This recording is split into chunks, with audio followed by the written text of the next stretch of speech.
Mas foi muito bom esses dias que nós passamos lá com a Laís, com o Bruno, e eles mandam um abraço para a igreja, agradecem as orações, estão lá se preparando. É uma escola realmente de muitos anos, já há mais de 50 anos que essa escola existe ali, e eles estão se preparando para trazer algo para cá também, amém? O objetivo é esse, que eles tenham ido para trazer algo para ser aplicado aqui na igreja, dentro da nossa realidade, dentro da nossa maneira de ser. Mas eu fiquei impressionado com a escola lá, é de impressionar mesmo. São mais de 2.500 alunos numa escola, é um campus universitário cristão, né? E chamado Cristo para as Nações, né? Então ali todo mundo que está ali, de todas as nações, eu vi gente de tudo quanto é lado, gente. Ali pergunta lá as nações, você vê a quantidade de mapa que tem, não cabe assim numa parede enorme que eles têm, de tantas nações, de pessoas de nações que estão ali se preparando para pregar o Evangelho em todo o mundo. Então continue orando por eles, em nome de Jesus. Abra sua Bíblia comigo no Evangelho de João, capítulo 16.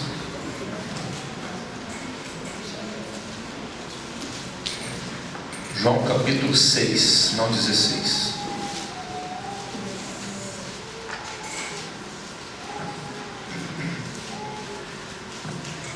Senhor, obrigado por essa noite, obrigado pela tua presença aqui, obrigado pelos louvores. Eu quero te louvar por cada um desses adolescentes que estavam aqui te adorando, te louvando, e eu quero te pedir que agora o Senhor fale ao nosso coração. Olhe comigo e diga assim, igreja: Senhor Jesus, o Senhor vai falar agora, através da tua palavra. Eu quero ouvir a tua voz, porque ela é poderosa, em nome de Jesus. Amém. Quando eu vi esses adolescentes aqui à frente nessa noite, Deus me deu uma visão de uma semente, e eu entendi que cada um desses adolescentes é uma semente de Deus. Eu entendo assim, e creio nisso. E a Bíblia fala que a semente ela vai produzir quanto? 30, 60 e 100 por um.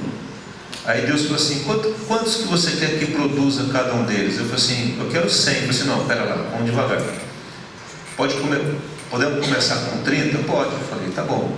Então vamos declarar. Não sei se vocês contaram quantos adolescentes tinham aqui. Não, tira o mais velho lá, que tá casando já, que tá barbudo, não. Tinham 7 adolescentes aqui, certo? Adolescente, qual a idade, faixa etária? Rafael? 15 a 17 anos, né? É isso? Isso, né? Teus filhos? 16, né? Imagina se cada um desses 7 vale por 30. 3 vezes 7? Tá bom não? Para começar? 210 jogos, Paulinho? Adolescente, tá bom? Então para começar. Mas pode ser 100 por um. Aí é uma igrejona, né? Mas eu creio nisso, eu creio que eles são sementes de Deus. E aí os pais, caprichem, viu, pais? Cuide deles, olhem para os seus filhos e zelem por eles em nome de Jesus, porque eles são as nossas flechas que vão ir em lugares que nós nunca fomos, né? A minha filha está em lugar que eu nunca fui, né? Inclusive passei uma cruz lascada, não sabe a língua, fica enrolado, e ela que salva a gente dos negócios, tem um rolo lá, e se não tivesse ela ao lado, eu falei: meu Deus, eu que tinha que guardar minha filha que está lutando por mim aqui, porque o trem está enrolado, e negócio atrasa e não sai, e aquela coisa doida, né? Mas ela que resolveu lá. Então os nossos filhos vão longe, amém? Quantos querem que os seus filhos vá longe? Quantos querem liberar os seus filhos aqui? Levanta a mão. Prende não, irmãos. A Bíblia diz que tudo que nós prendemos não é nosso, mas tudo que nós liberamos é nosso, amém?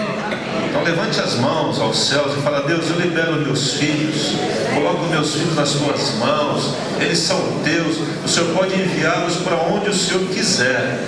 Eu quero abençoá-los e já coloco nas tuas mãos para que eles possam ir muito longe, muito mais do que eu fui, em nome de Jesus, amém? Amém, igreja?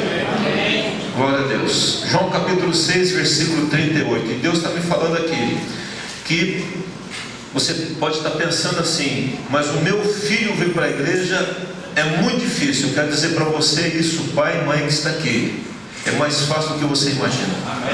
Na verdade, você já tem que ver o seu filho aqui, na presença de Deus. O seu filho adorando a Deus. Mas isso vai depender dos seus joelhos e do seu testemunho. Amém? Não? Amém. Vai depender de nós. Não depende nem de Deus. Depende de nós, pais. Clamarmos, invocarmos o Senhor sobre a vida deles. E não há caso perdido para Deus. Ah, esse meu filho não tem jeito. Tem jeito sim. E se você falou isso, retira essas palavras. Se arrependa delas. Toda palavra negativa que você falou acerca dos seus filhos, arrependa-se dela. Fala: Deus, eu cancelo essas palavras. No mundo espiritual eu declaro a bênção do Senhor chegando sobre a vida dos meus filhos. Amém?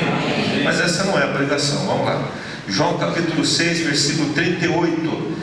Quem abriu aí, diga amém. Jesus falando: porque eu desci do céu, não para fazer a minha própria vontade, e sim a vontade de quem, igreja? Daquele que me enviou. Jesus está falando: eu sei de onde eu vim do céu, e eu vim para não fazer a minha própria vontade, mas fazer a vontade do meu Pai. Se você olhar em Lucas capítulo 22, volta aí um pouquinho a sua Bíblia, diz assim, 22, 42. Jesus dizendo, 41, ele por sua vez se afastou cerca de um tiro de pedra e de joelhos orava. Jesus orando, dizendo: Pai, se queres, passa de mim este cálice. Contudo o que, igreja? Não se faça a minha vontade, e sim a tua vontade. Amém? Não? Jesus, ele está aqui cumprindo uma declaração que ele fez lá no início do seu ministério. Ele começa o ministério lá em João capítulo 6, ele fala assim: gente, eu quero dizer algo para vocês, eu não vim para fazer a minha própria vontade, fazer o meu querer, mas a vontade daquele que me enviou. E quando chegou na hora H, qual que era a hora H? Não era o momento que se ele devia ir num lugar ou no outro, visitar alguém, numa terra ou na outra, isso numa circunstância diária, numa vida diária. Agora ele estava ali no Getsemane sofrendo já e dizendo: Pai, se o Senhor quiser, passa de mim esse cálice. Mas ele já tinha dito: eu sei de onde eu vim, eu sei o que eu estou fazendo, e eu sei para onde eu vou, eu sei com o que vai acontecer. Eu já tenho essa revelação. Mas chega aqui e ele fala assim: eu tenho um jeito, Pai, de me livrar dessa hora de dor, mas não seja feito o quê? A minha vontade, mas a tua. Jesus está aqui ratificando, ele está dizendo aquilo que eu disse há 3 anos e meio atrás. Eu estou aqui agora vivenciando, e eu estou colocando em prática aquilo que eu disse. Se é uma coisa difícil na vida, é colocar em prática aquilo que nós falamos. Se é uma coisa difícil na vida, é viver aquilo que nós cremos. Se é uma coisa difícil, é você trazer nos seus membros algo que você disse que deveria ser feito. Não faça isso, e eu também não vou fazer aquilo. E Jesus fez uma declaração, e essa declaração é muito interessante, que nós devemos tê-la muito clara na nossa mente. Nós sabemos de onde viemos. Nós viemos de um plano de Deus. Desde a eternidade passada, o Senhor já tinha um plano para a sua vida. Você já existia em Deus. Amém? Não? Você não é obra do acaso, nem eu sou. Mas você veio, você nasceu numa família, nasceu num lugar, no Brasil, num país como o nosso. Você está aqui nessa noite. Então eu sei o que eu tenho que fazer aqui. Jesus falou: eu sei o que eu tenho que fazer. Eu tenho que pregar o Evangelho. Mas eu sei para onde eu vou também, porque eu vou para o Pai. Amém? Não? Mas eu tenho que morrer. Eu tenho que morrer. Então, essa clareza que Jesus tinha, né? E esse entendimento de que ele não veio para fazer a sua própria vontade, é essa declaração que eu e você temos que fazer. Jesus, eu não estou aqui para fazer a minha própria vontade, mas seja feita a tua vontade. Irmãos, essa declaração tem uma profundidade muito grande, porque imagina o seguinte: nós somos cheios de vontade, sim ou não? E normalmente as nossas vontades são vontades de acordo com a vontade de Deus, ou contrário à vontade de Deus? Normalmente, muitas vezes é contrário, infelizmente. E aí Jesus chega e fala assim: não seja feita a minha vontade. Porque qual era a vontade dele? Se ele estava pedindo para afastar o cálice, não ir para a morte, não ir para a cruz. Mas essa é a minha vontade. Mas Deus, não seja feita a minha vontade. Amém? Não? É a mesma coisa de você pedir algo para Deus, né? O rapaz está apaixonado pela moça, ele encontra a donzela da vida dele e ele fala: Deus, eu quero me casar com a Joana. A Joana está aqui?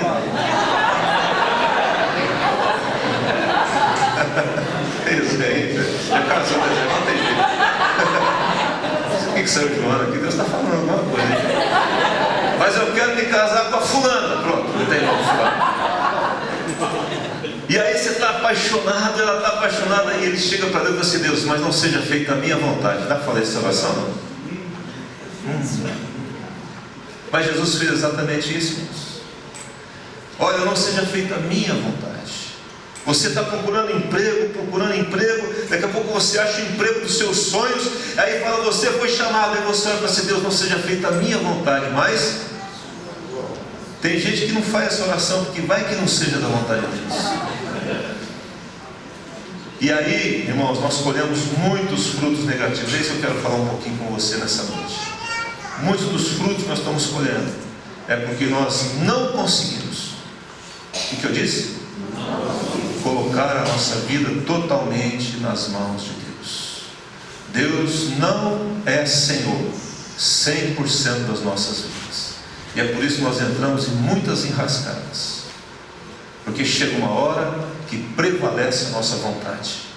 E nós não conseguimos, não temos a condição, a capacidade, devido às nossas preferências, de dizer: não seja feita a minha vontade, mas que seja feita a tua vontade. Amém? Não? Então nós vamos pensar um pouquinho sobre isso. Há coisas, e há uma guerra, irmãos, entre aquilo que nós preferimos, aquilo que nós gostamos, aquilo que nós pretendemos fazer, que nós objetivamos, que nós planejamos fazer. Há uma guerra entre aquilo que nós gostamos de fazer e aquilo que é realmente necessário. Porque Jesus, Ele não foi à cruz porque Ele estava querendo a cruz e morrer de amores pela cruz, mas Ele foi porque era o quê? Necessário ir à cruz. E chega uma hora que você tem que abrir mão daquilo que você prefere para fazer aquilo que é necessário. Amém? Não? Amém. É preciso fazer. Não é uma escolha mais. É necessário que isso aconteça.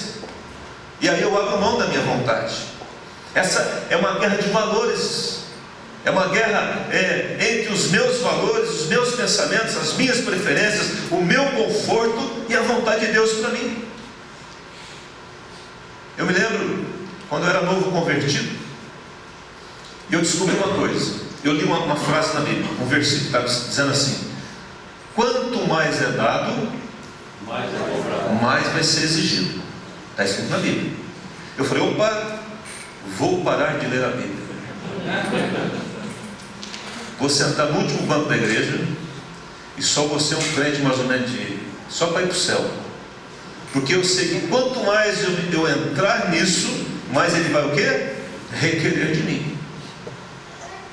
Hoje pela manhã eu estava conversando com uma irmã, ela estava chorando, porque uma pessoa que ela conhece, já veio à igreja, conhece Jesus, está enfermo e estava chamando pessoas espiritualistas para invocar, sabe Deus o que? Que não é Deus, né? Outras coisas, para resolver o problema dela. E ela estava chorando por isso. Mas ela conhece, e ela estava chorando porque ela falou assim: essa pessoa, pastor, conhece, sabe que não deveria fazer isso. Mas Deus, Ele vai. Mas eu falei assim: bom, não tem jeito.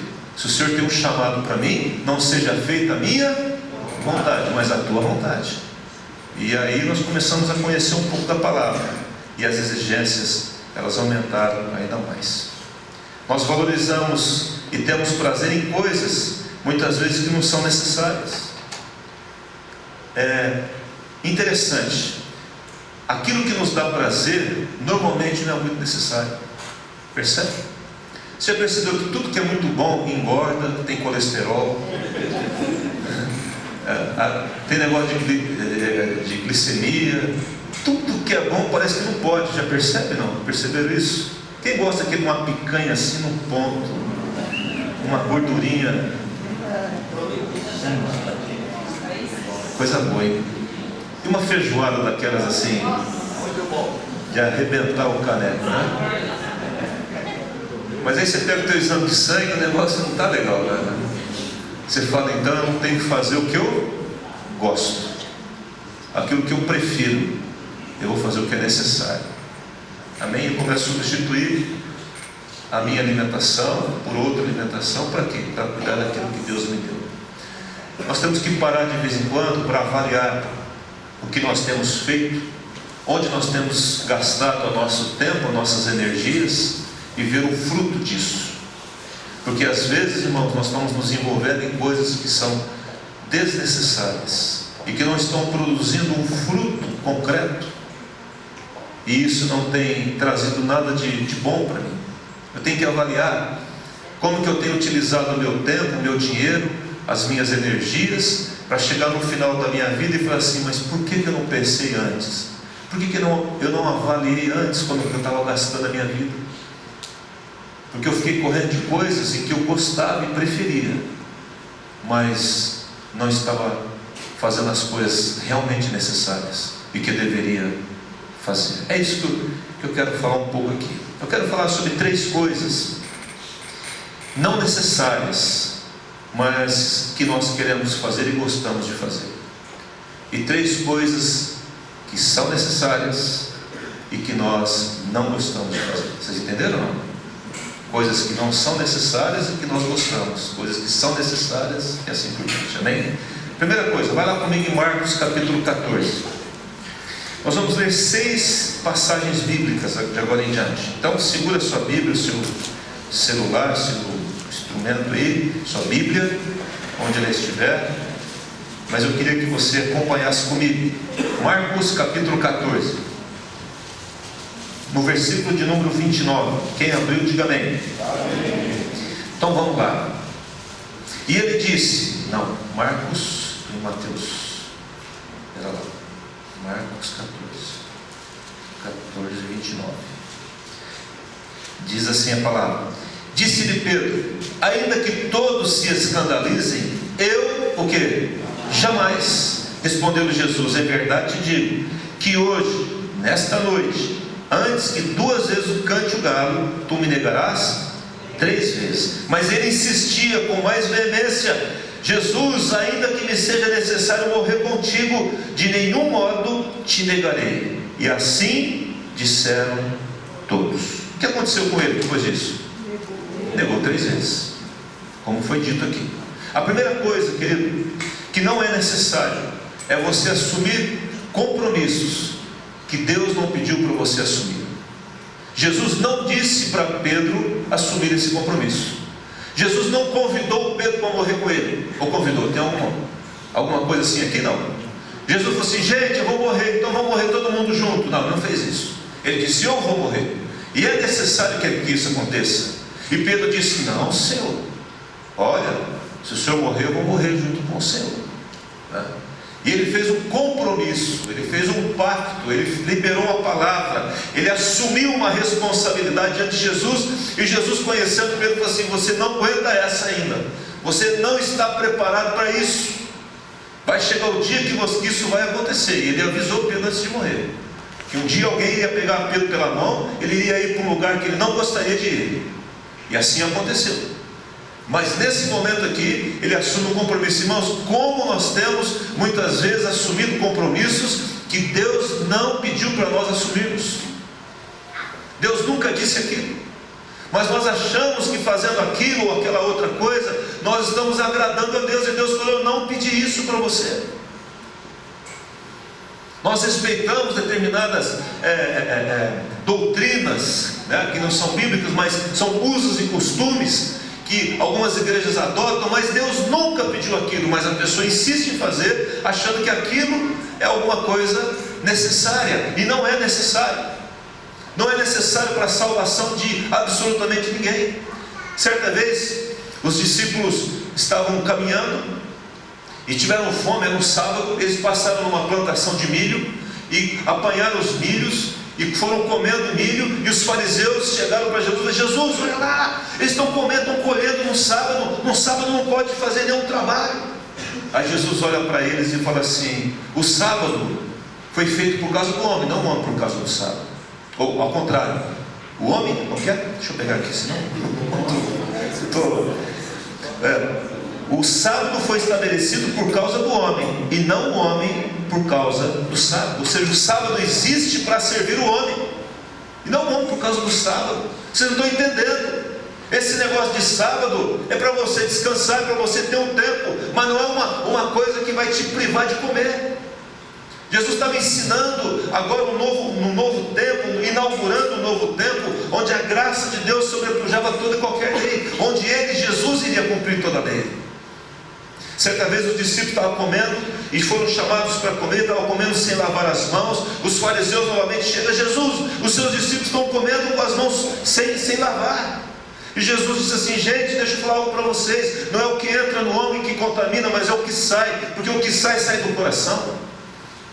São as palavras, são as críticas, são as palavras de maldição, são as condenações, são as palavras que depreciam as pessoas. É isso que contamina o homem, não é o que entra. O importante é lavar a mão, é você saber o que você fala. É isso que Jesus estava dizendo. Amém? Não? Jesus estava dizendo: olha, esse negócio de lavar a mão passou, eu cumpri isso em mim, eu sou o cumprimento da lei, eu vim e rasguei o véu. Agora nós podemos estar diante da arca do Senhor e desfrutar pessoalmente, individualmente da presença dele. Amém? Não? E aí, quando chegava na questão de circuncisão, e isso já em Atos, Jesus havia morrido e houve uma celeuma, porque os gentios estavam se convertendo, e agora o que faz? Circuncida ou não? Porque todo judeu que se prezasse, ele ia ao 8º dia do seu nascimento e era circuncidado lá no prepúcio do seu órgão genital, e aí o verdadeiro judeu era circuncidado. Agora, circuncido ou não, nasceu de novo, é o novo nascimento. E aí vem Paulo lá em Gálatas capítulo 6 e escreve assim: nem a circuncisão é coisa alguma, nem a incircuncisão, mas o ser nova criatura. Amém? Não? O importante é ser nova criatura. Esse negócio de circuncisão já foi, já era. Isso não é importante. O importante é a mudança, é a circuncisão do coração, é a mudança da alma. Jesus agora estava dizendo de algo essencial, de algo que realmente é importante e necessário, e não de coisas desnecessárias, de lavar a mão, de cumprir um dia e outra coisa mais, como que se isso fosse mudar a vida de alguém. Jesus está falando de algo essencial e daquilo que é necessário. Amém? Não? Certa vez, Barnabé foi tocado pelo Espírito Santo, e ele tinha um campo, uma propriedade. Ele vendeu a propriedade, pegou o dinheiro, levou lá aos pés dos apóstolos, para eles poderem fazer a obra de Deus e ajudar as pessoas. E aí Ananias e Safira olhou aquilo e falou assim: puxa, Ananias, olha lá, olha Safira, que coisa linda, ele deu lá o dinheiro, vamos dar também? E venderam o campo, 100 mil reais. Eu estou inventando 100 mil reais, gente.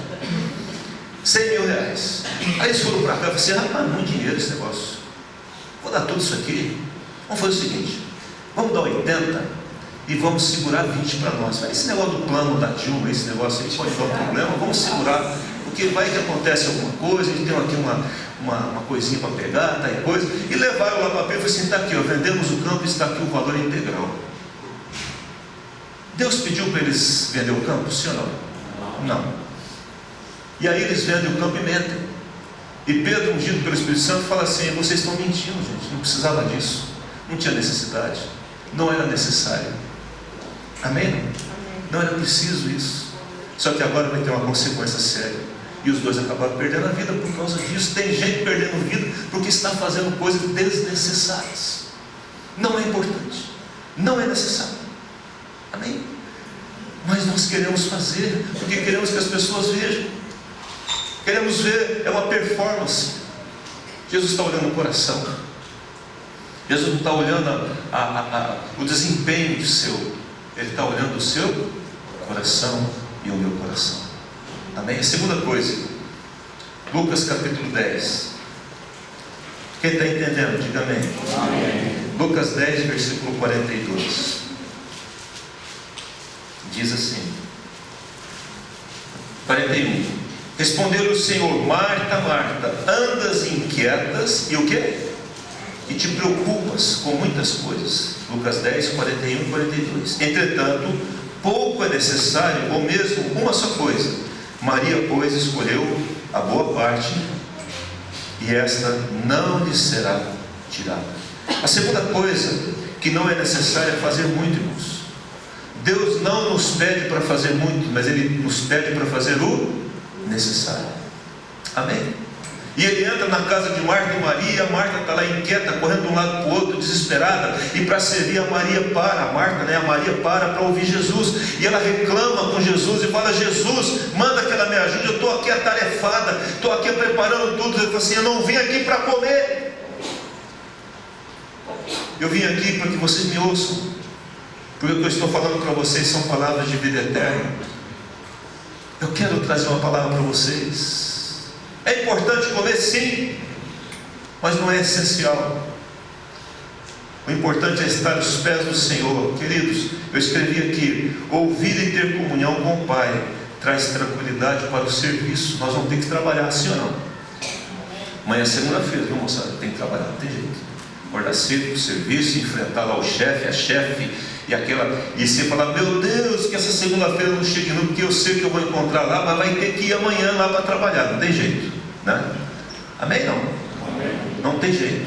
Mas quando nós vamos na presença de Deus, quando nós estamos num culto como esse, quando você para tudo, sai de casa, coloca uma roupa e vem para cá para ouvir o Senhor, quando você, antes de sair do trabalho, para ouvir Deus, tendo meia hora, irmãos, orar um pouco, ler um pouco da palavra, você vai receber tranquilidade para o serviço, e você vai saber discernir aquilo que é necessário e aquilo que você está querendo fazer, que não é da vontade de Deus, às vezes, que você faz.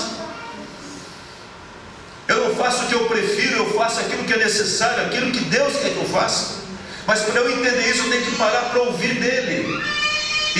E Jesus fala ali para Marta: Marta, olha, comer nós precisamos, mas isso agora não é tão importante. Venha para cá. Venha para cá e venha ouvir o que a Maria está ouvindo. Amém? Não? Mateus 6,7 diz assim: não é pelo muito falar que nós seremos ouvidos. Amém? A oração não é pela quantidade, a oração é pela qualidade. Não é para cumprir um ritual, porque se eu não orar hoje, Deus vai me amaldiçoar. Não, Deus é amor, querido. Eu oro porque eu amo a Deus. Eu busco a Deus porque Ele me atrai até Ele. Amém? E isso que atrai o coração de Deus. Quando nós estamos diante dele, que fala: Jesus, não dá para ficar sem o Senhor. Quem já disse isso para o Senhor? Jesus, não dá. Sabe, dá para ficar sem tudo, mas não dá para ficar sem o Senhor. Não dá, não dá, Jesus. Sabe, tudo é bom, é coisa, mas sem o Senhor não vai funcionar, não vai dar. Não é porque o Senhor vai me abençoar, o Senhor vai aliviar, o Senhor vai... Não, é porque eu preciso do Senhor. Não dá para ficar sem o Senhor. Dá para você falar isso para Ele nessa noite? Se você sentir isso no seu coração, diga para Ele: não dá, sem Jesus não dá. Não dá. Sem Jesus não dá. Amém? E a terceira coisa, 1 Coríntios capítulo 13, vai lá comigo. 1 Coríntios capítulo 13, diz assim: o versículo anterior, do versículo 1 aí, capítulo 13, o último pedacinho do versículo 31 do capítulo 12, diz assim: e eu passo a mostrar-vos ainda um caminho, uma direção. Está falando de uma direção sobremodo excelente. Uma coisa excelente já é muito bom, sim ou não? É melhor do que o bom. O melhor do que o bom é o excelente. E uma coisa que é sobremodo excelente, né? E ele fala o que é sobremodo excelente: ainda que eu fale a língua dos homens e dos anjos, se não tiver amor, serei como bronze que soa, como símbolo que retine. Ainda que eu tenha o dom de profetizar e conheça os mistérios e ciência, e tenha fé ao ponto de transportar montes, se não tiver amor, nada serei. E ainda que eu distribua todos os meus bens entre os pobres, e ainda que entregue meu próprio corpo para ser queimado, se não tiver amor, nada disso se aproveitará. Irmãos, para mim um dos versículos mais difíceis da Bíblia é esse. Esse é o versículo que mais me desafia diariamente, porque nós valorizamos, em terceiro lugar, nós valorizamos o dar. Se uma pessoa pegar tudo que tem, vender tudo e trazer aos pés do Senhor, vamos falar: uau, que coisa maravilhosa. Mas Jesus fala: uau, eu não recebo, porque não está sendo feito com amor. Está entendendo, irmãos? Ele está dizendo de gente que dá o corpo a ser queimado, eu morro. Mas se não for por amor, porque os xiitas, os israelitas estão morrendo aí, por amor a outra coisa. Estão se explodindo por amor a outra coisa. E nada disso vai aproveitar. Porque o que eles estão buscando, eles não vão encontrar dessa forma. Porque isso contraria todo o princípio, toda a coluna vertebral da palavra, que é amar o próximo. A Bíblia se resume num só preceito: amar o próximo como a ti mesmo. Toda a Bíblia. Porque quando eu amo o próximo, eu estou demonstrando o meu amor pelo Senhor. É a maneira visível de demonstrar o meu amor por Ele. Ele está dizendo aqui: eu posso falar em línguas, eu posso ter os dons espirituais, eu posso profetizar. E aí eu profetizo, a pessoa fala: uau, que profecia, olha lá que maravilha. Deus fala: não tem amor nessa profecia. Isso aí é como símbolo, é um toque. Isso daí nada vai aproveitar. Isso não tem necessidade. Só que nós valorizamos isso. Valorizamos essas coisas espirituais, essas coisas que acontecem, esses moveres que muitas vezes são movidos muito mais pela alma do que qualquer outra coisa. Irmãos, é importante mover, e que ele venha, e que venha avivamento, mas que a base desse avivamento seja o amor de Deus. Amém? Não? O amor do Pai em nós. Amém? Agora, 3 coisas necessárias e que nós muitas vezes não temos disposição de fazer. Mateus capítulo 16, vai lá comigo, por favor. Estou depressa não? Está indo bem? Mateus 16.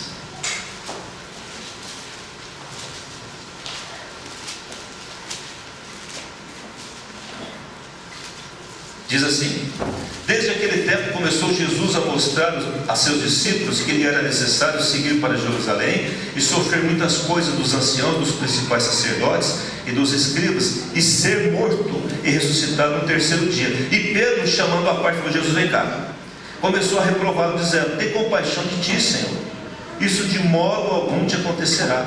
Mas Jesus, voltando-se, disse a Pedro: arreda, Satanás, tu és para mim pedra de tropeço, porque não cogita das coisas de quem? De Deus, e sim dos homens. A primeira coisa que é necessária, que nós não gostamos de fazer, é sofrer por amor de alguém. Por amor a alguém. Quem gosta de sofrer aqui, diga amém, aleluia. Não fala não, porque ninguém gosta não. Nós não gostamos de sofrer. Nem eu gosto. E não tem que gostar mesmo não. Vai ter a disposição de sofrer. E nós não gostamos disso. Apareceu um problema, a tendência nossa é falar: pera, dá licença, e sair de fininho. Faz de conta que eu não vi. É que nem o bom samaritano lá, o homem lá que foi assaltado. Aí passa o fariseu, passa o sacerdote lá, passa o escriba e passa de largo. Faz de conta: não, tem uma reunião de presbitério agora. Não dá não, né? E passa lá o cara do bagulho, o senhor Paulinho convocou a reunião lá. Não dá não, hoje não dá, para socorrer o indivíduo, né? Mas passa um sujeito que era execrado de Israel, e para, e cuida do indivíduo. Ele fala: é isso aqui que eu estou falando. Não é necessária a reunião, mas é necessário cuidar da pessoa, se importar com a pessoa. Foi o tema do nosso encontro, da nossa conferência, de se importar, de parar por ela, e dizer assim: espera lá, reunião, tchau, eu vou cuidar desse aqui. Mas nós não temos essa capacidade, porque nós não gostamos de emprestar o nosso ombro às pessoas. Não é verdade, irmãos? Nós não gostamos, porque isso é ruim, mexe conosco, traz desconforto. Sim ou não? Por isso que os muros estão mais altos. Por isso que você entra no elevador, as pessoas não falam, mal falam bom dia, boa tarde, boa noite. Elas não sorriem porque elas não querem o relacionamento, porque a vida delas já tem tanta coisa que ela não quer se envolver com outras. E nós temos que aprender que quanto mais nos envolvemos com o sofrimento alheio, mais alívio nós temos. Vocês ouviram o que eu disse? Não? Isso está na palavra, não é uma frase que eu inventei. Quanto mais você se envolve com a dor alheia, mais alívio você tem a sua dor. Amém, queridos? Amém. E Jesus, ele foi à cruz porque ele falou: se eu não sofrer, vocês não vão ter alívio. Então é melhor que eu sofra, que eu passe por esse pedaço terrível da minha vida, mas que a humanidade tenha esperança e tenha um futuro eterno, que é a única maneira de um homem, do Filho de Deus, morrer, ressuscitar e vencer a morte, é o algoz do homem.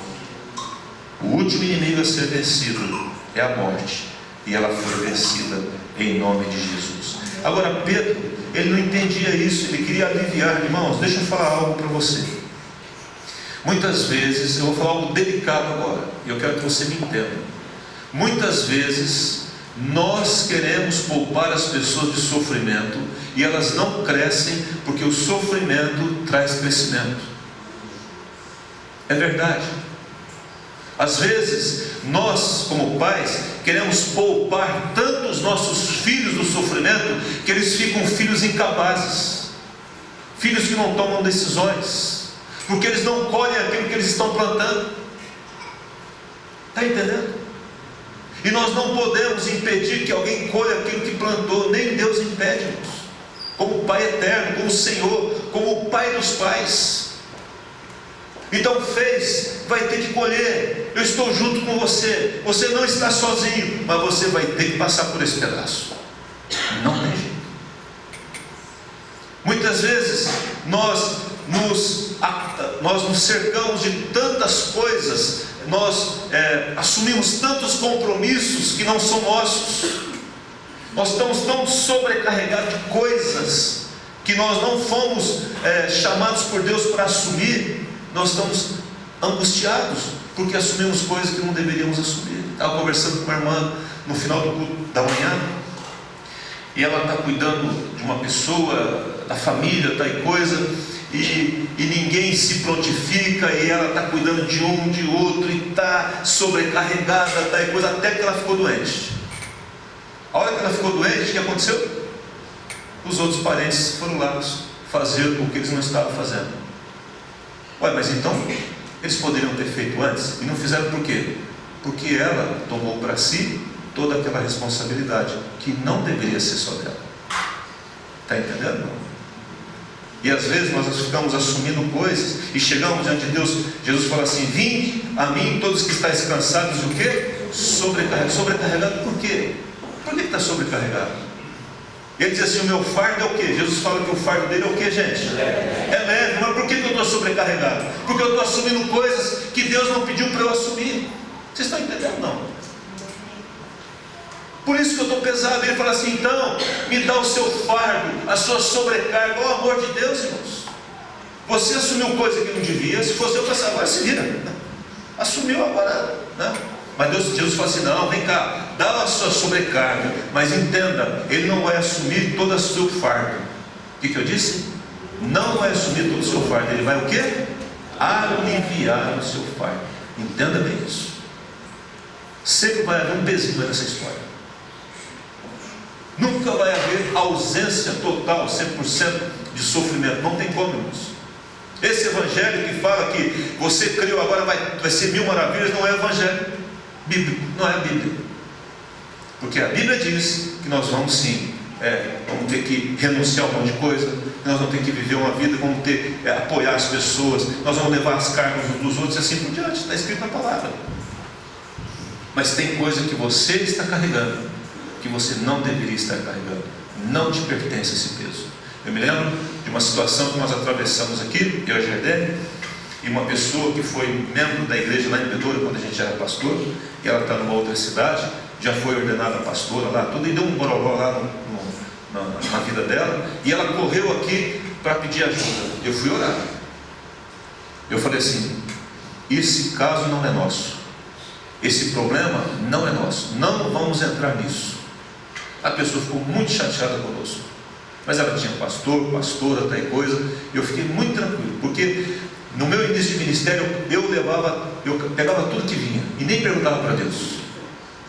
Mas dessa vez eu perguntei a Deus: você vai dar? Isso não é teu problema. E eu disse para ela: isso não é nosso problema. Podemos orar com você, mas nós não vamos entrar nessa guerra com você.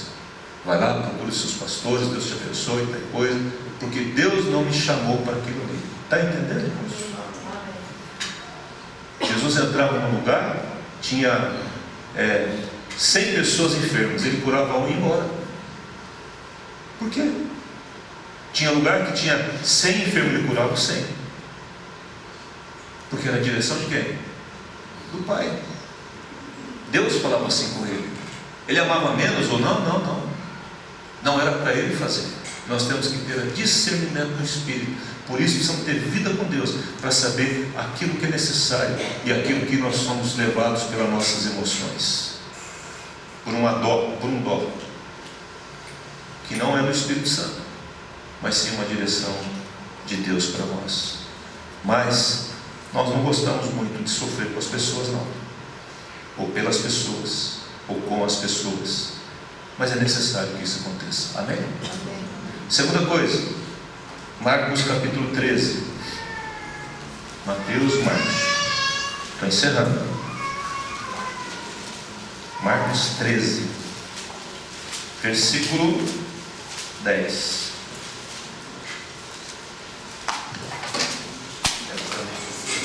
Está banado hoje aqui. Obrigado.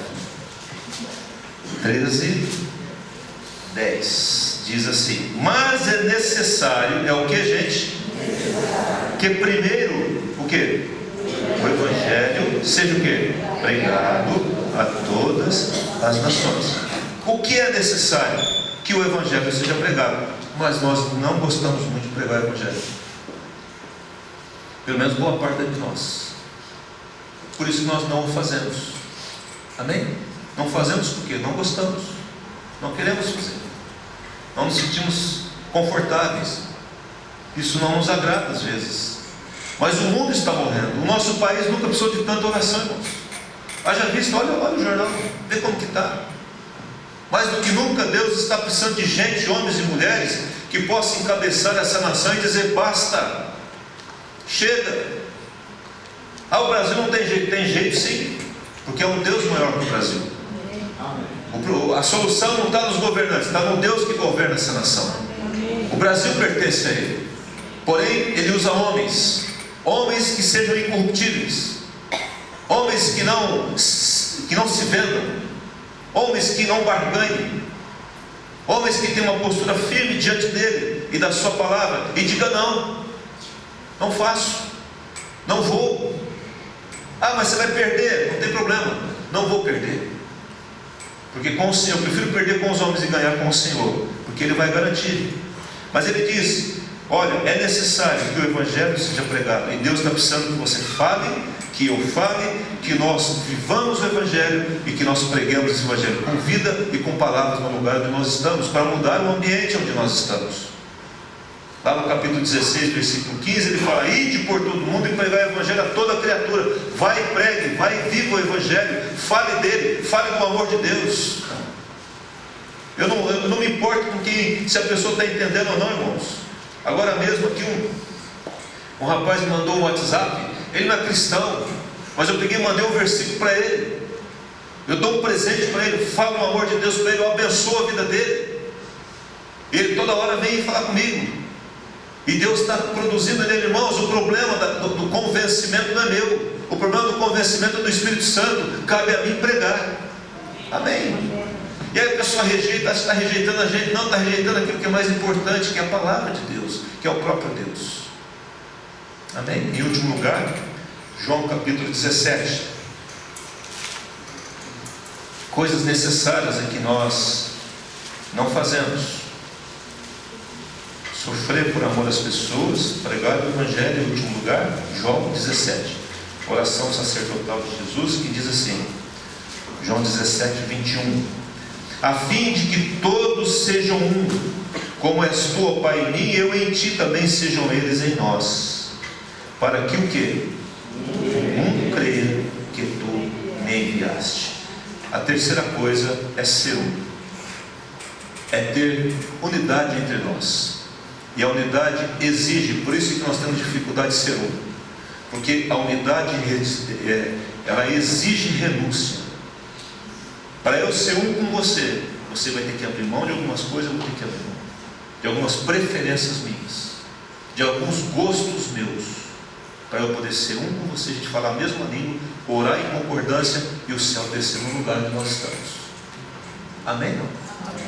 Não é difícil, irmãos. pregar o Evangelho. Não é difícil levar as pessoas a Cristo. O mais difícil é nós estarmos imbuídos no mesmo propósito, no mesmo coração, falarmos a mesma língua e declarar sobre elas a salvação de Cristo. Não há quem resista.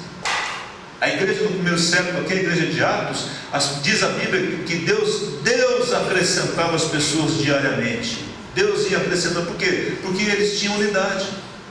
Era uma doutrina, eles criam na mesma coisa. Ah, mas eu creio diferente do pastor. Mas eu abro mão. Se não é essencial para a salvação, eu abro mão. Mas nós cremos na mesma coisa. Ah, para nós termos tudo em comum. Para nós estarmos juntos em oração. E o mundo vai crer. E Jesus está dizendo: Pai, a mesma unidade que havia entre eu e o Senhor, eu estou orando para que eles sejam um entre eles, assim como nós o somos.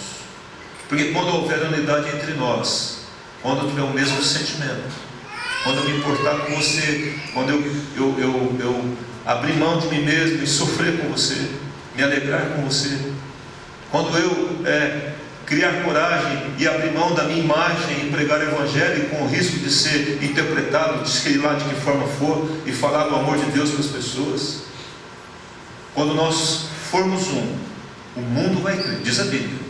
Não é eu que estou dizendo, a palavra de Deus. Jesus está dizendo isso. O mundo vai crer que o Pai enviou o Filho nesse mundo. Porque, irmãos, só há unidade produzida pelo Espírito Santo.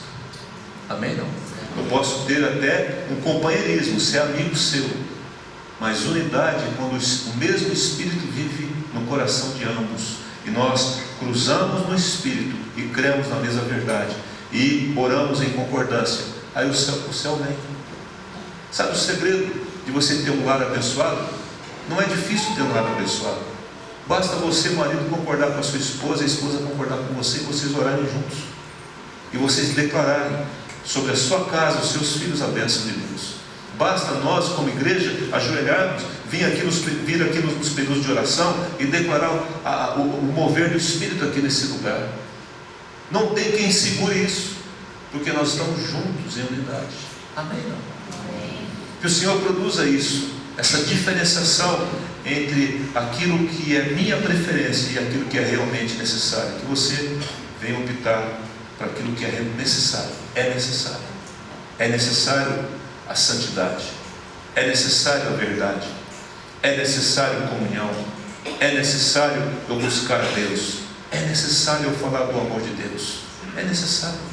É necessário eu sofrer com você. É necessário eu alegrar com as suas vitórias e entristecer com o seu fracasso às vezes. Amém? E mais do que nunca, na situação que nós estamos atravessando, nós estamos juntos e nos fortalecermos e dizer: você não está só.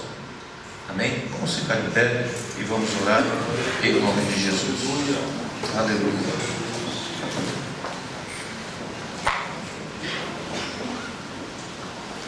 Feche os seus olhos e nós vamos orar agora.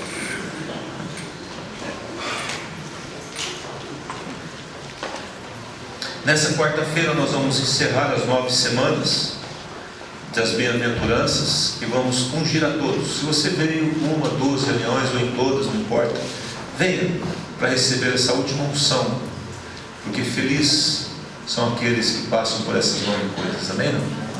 E você vai receber uma unção de alegria e você vai dizer: nossa, eu estou sendo injuriado, eu estou feliz, não sei porquê, não sou masoquista não, mas o Espírito me alegra, porque bem-aventurados. Amém? Obrigado, Deus, por essa noite. Obrigado pela Tua presença, pelo Teu Espírito aqui. O Senhor falou conosco, Senhor. É necessário que saiamos daqui com essa pergunta. Todas as vezes que formos tomar uma decisão, possamos pensar assim: é necessário? Será que esse tempo que eu estou gastando na televisão é necessário? Não estou dizendo que você não deva assistir televisão, mas é necessário. Querido, um bom crivo para você saber quando uma coisa é necessária ou não é quando aquilo não só abençoa você, mas abençoa outras pessoas, abençoa vidas. Ah, isso vai abençoar vidas. É quando eu não procuro a minha próprio prazer ou felicidade, mas quando eu vejo que aquilo aquela decisão vai abençoar outras pessoas. Aí é necessário. É importante. Em nome de Jesus. Será que o tempo que eu gasto ali no computador, no Face, no WhatsApp, qualquer outro desses meios aí de comunicação, é necessário esse tempo todo? O que isso tem produzido na minha vida? Como que eu tenho gasto o meu tempo, gasto as minhas energias, como eu tenho gasto o meu dinheiro? É necessário? O Senhor pediu isso. Ó Deus, em nome de Jesus, que nessa noite possamos fazer aí uma varredura na nossa vida. Olhar, pensar, avaliar e refazer alguns planos. E perguntar: Senhor, este plano é teu? Não seja feita a minha vontade, mas a tua vontade. Que não seja feita a minha vontade, que contraria a tua vontade. Eu não quero chegar lá nos meus dias finais e ficar lamentando porque eu fiz muita coisa desnecessária. Eu entrei em muitas situações que o Senhor não pediu para eu entrar. Eu me envolvi em coisas que o Senhor não disse para eu me envolver. Isso consumiu o meu tempo, consumiu as minhas energias. Mas, ó Deus, quando o Senhor me chama para entrar numa situação, mesmo que ela seja crítica, eu vou entrar, porque o Senhor me disse para entrar. Como o Senhor fez, é necessário que eu vá para a cruz. Ajuda-nos, Pai, a discernir quando for ajudar alguém. O Senhor disse para nós aliviarmos o sofrimento, mas na verdade muito do sofrimento nos ajuda a chegar mais próximo do Senhor. E que possamos ter esse discernimento de sempre prestar o nosso ombro àquele que sofre, mas não privá-lo do caminho que ele tem que atravessar. Então, Senhor, nos ajude nisso. Eu quero abençoar o teu povo aqui nessa noite, e que cada um aqui saia pensando nisso, no que é necessário, no que realmente é importante e naquilo que eu prefiro ou não fazer. Ouça o nosso louvor, Senhor, a nossa gratidão, em nome de Jesus.